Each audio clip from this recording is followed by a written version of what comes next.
Seja bem-vindo a mais uma aula do nosso curso Criadores de Conteúdo. E hoje vamos falar de onde vêm as ideias. As ideias do produtor de conteúdo vêm do consumo de conteúdo que ele faz. Isso eu já falei várias vezes, né?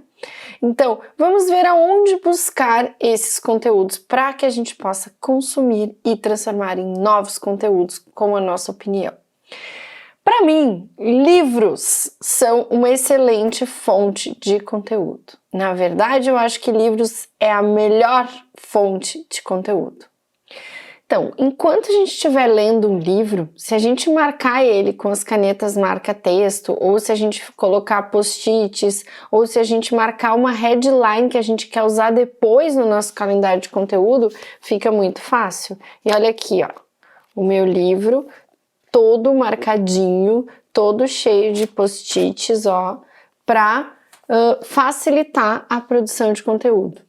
E se você estiver trabalhando para um cliente que já tem livro, como é o caso aqui dos nossos clientes, muitos já têm livro, fica ainda muito mais fácil essa produção de conteúdo. Mas tem que marcar, tem que assinalar. Bem, outra fonte de conteúdo são as revistas. Sim, amigos, a mídia convencional pode ser sim uma excelente ferramenta de pesquisa de assuntos, principalmente para conteúdos de natureza técnica. Para médicos, dentistas, nutricionistas, é um excelente recurso os periódicos técnicos, onde são publicadas as pesquisas científicas da classe, e elas são modernas, elas são recentes.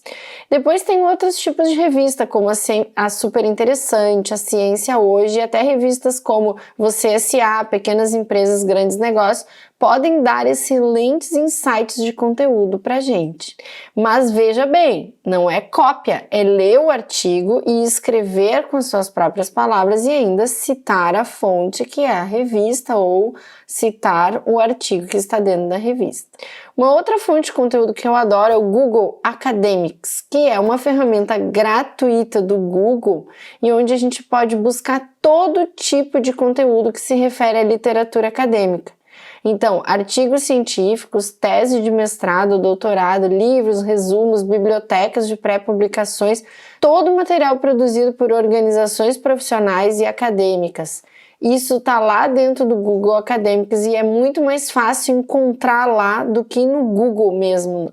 A busca é bem parecida, é bem igual como a gente busca no Google convencional, só que no Google Acadêmico as fontes estão reunidas num só lugar e não vai aparecer sites comerciais ou propaganda, é só conteúdo acadêmico mesmo. E também, além disso, por meio do Google Acadêmico é possível localizar artigos, resumos e citações de temas dos mais variados, desde que eles estejam disponíveis na web de alguma maneira. Então tem resumo de livro, tem até livro em PDF de graça no Google Acadêmico.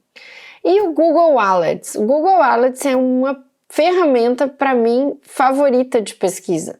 Sim, porque eu não preciso pesquisar no Google Alerts. Ele pesquisa para mim e me manda todo dia essas pesquisas prontas. A gente configura o Google Alerts, os alertas do Google, e recebe por e-mail diariamente ou semanalmente, depende como a gente configura, as ideias de conteúdo sobre os assuntos que a gente pediu para o Google. Não é incrível? Depois eu vou mostrar.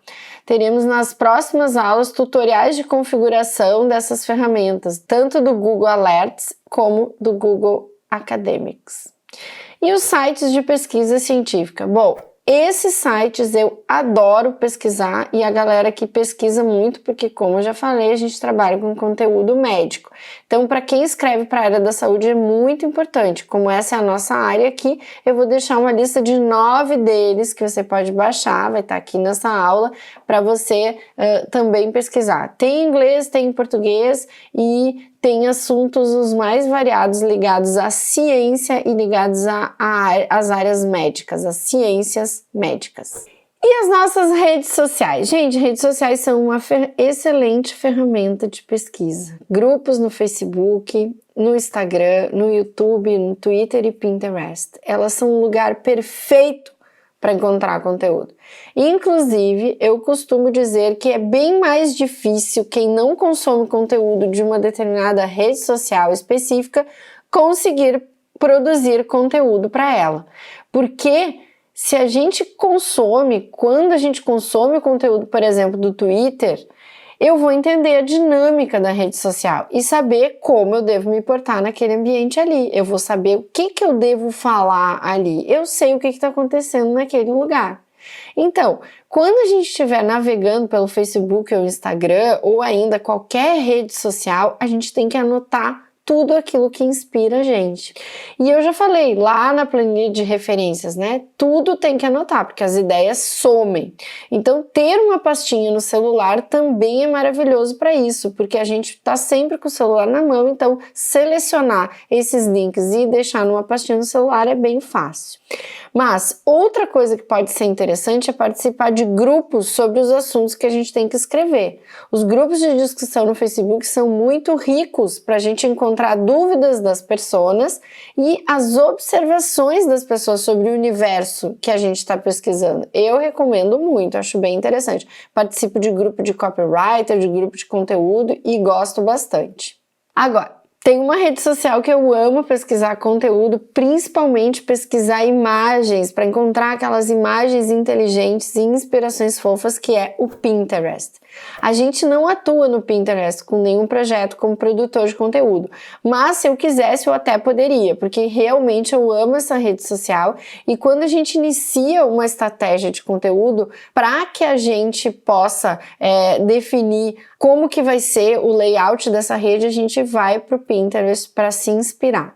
A rede social é utilizada como uma das principais fontes de inspiração para projetos, decorações, receitas e tem 175 milhões de usuários. Para quem é profissional de arquitetura, decoração, arte, design de interiores, deve realmente considerar atuar nessa rede social, não só pesquisar nela. O Pinterest funciona através de pastas ou boards de imagens que podem ser pinados em diferentes painéis e com categorias diferentes, do jeito que você achar melhor. É também uma ótima forma de organizar ideias e inspirações que você achou na internet, ao invés de ficar baixando imagens ou salvando numa pasta no computador, no celular, dá para pinar e guardar lá na sua pasta dentro do Pinterest. Qualquer imagem que tiver em qualquer lugar, em sites ou em outros aplicativos. Aqui usamos bastante, como eu já falei, como fonte de referência de imagens e logo mais para frente eu vou mostrar um tutorial completo sobre o Pinterest. E tem uma outra rede social que eu uso também, quase da mesma forma como eu uso o Pinterest, que é o We Heart It. Nela, a procura por imagens é também por assunto e tem ideias bem fora da caixa para imagens de posts nas redes, eu gosto bastante. Uma vantagem dessa rede é que ela é pouco usada no Brasil, então muita gente não pesquisa nela, então os assuntos podem ser bem inéditos e dá para ter inspirações bem assertivas. E os fóruns de discussão? Bom, já falei antes sobre os grupos no Facebook. Pois é, investigar fóruns de discussão na internet é bem parecido e pode ser tão rico quanto participar de grupos. Os fóruns na internet são uma grande fonte de informação sobre diversos assuntos. Funciona basicamente da seguinte forma: um fórum é composto por 3 elementos: sessões, tópicos e respostas. O principal objetivo das sessões é manter o fórum organizado em grupos, facilitando a visualização e a busca por essas mensagens. Acessar os fóruns de discussão é também uma excelente oportunidade de compreender as necessidades da pessoa acerca de determinados assuntos, que é justamente o que você vai transformar em conteúdo. Se você visitar um fórum de discussão, irá provavelmente encontrar as mesmas perguntas repetidas por diferentes utilizadores e justamente o volume de perguntas repetidas é o que caracteriza o que muita gente tem de dúvida a respeito daquilo. E se você souber a resposta, o seu conteúdo tem grandes chances de bombar, pois possivelmente essas dúvidas são de boa parte da população que procura de alguma forma pelo seu assunto e vai encontrar a resposta lá nos fóruns. Bem, eu vou deixar aqui embaixo também os links dos principais fóruns de discussão, alguns em inglês e outros em português, para que se você não conhece, você conheça. E ainda dentro dos fóruns de discussão, eu posso citar o Yahoo, que é um site criado pelo Yahoo de perguntas e respostas. Eu não sei se ele pode ser classificado ou não como um fórum de discussão, acho até que não, mas é uma excelente fonte de pesquisa de conteúdos. Agora, o seguinte: O Yahoo Respostas é feito por pessoas que nem sempre são especialistas, as respostas não são dadas por especialistas, e o site é considerado por muitos como superficial. Então, o nosso objetivo ali não é ver as respostas da comunidade, e sim investigar as perguntas que as pessoas fazem sobre os nossos assuntos, entendeu? Então, o que você vai procurar no Yahoo são dúvidas para responder através da construção do seu conteúdo, não são as respostas, ok? E tem uma ferramenta que eu gosto muito que se chama BuzzSumo. Ela é uma ferramenta de monitoramento das redes sociais, na verdade. Através dela, a gente consegue descobrir os assuntos mais quentes do momento e os influenciadores nesses assuntos nas redes sociais. O BuzzSumo tem uma ferramenta de SEO poderosa e avalia os compartimentos em redes sociais como Facebook, Twitter, LinkedIn, Pinterest. Mas o que muitas pessoas não sabem é que ela pode ser útil na geração de conteúdo para o seu projeto. Só que o BuzzSumo é pago. E não é barato não. Ele tem algumas funções gratuitas, mas as funções de acompanhamento elas são pagas. Então tem que avaliar se é o melhor negócio para você, a melhor maneira de fazer isso, ou também dá para usar um free trial, um teste grátis, que é para saber se a ferramenta cabe no seu bolso. No BuzzSumo, a gente pode saber quais são os temas mais populares nas redes sociais, mais compartilhados e que fazem sucesso no nosso universo, no mercado que a gente atua. E falar dos assuntos que estão sendo falados no momento é uma ótima forma de fazer crescer as nossas redes rapidinho. Para o crescimento de blogs, é essencial saber o que as pessoas estão procurando no momento, e o BuzzSumo pode ser uma ferramenta poderosa para isso. Utilizar o BuzzSumo é uma excelente maneira de saber os conteúdos mais populares e avaliar os potenciais assuntos virais.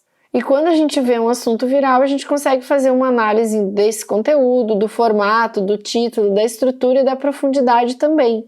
E desse jeito a gente consegue descobrir o que funciona melhor na nossa audiência e apostar nas coisas que já deram certo em outras redes. Nas próximas aulas a gente vai ter um tutorial sobre o BuzzSumo para quem interessar em usar essa ferramenta. E agora eu vou falar sobre uma outra ferramenta que eu gosto muito, que é o Flipboard. O Flipboard é um aplicativo, dá para usar no smartphone e no tablet, mas também dá para usar no desktop, e é onde eu uso. No Flipboard você pode escolher o que você quer ler, você pode compartilhar, comentar e fica tudo num só lugar, inclusive ele conecta com as redes sociais. Eu adoro usar o Flipboard, nas aulas a seguir também a gente vai ter um tutorial sobre ele. Vou mostrar bem direitinho como ele funciona e como eu uso aqui. Então, querido criador de conteúdo, nós nos vemos na próxima aula.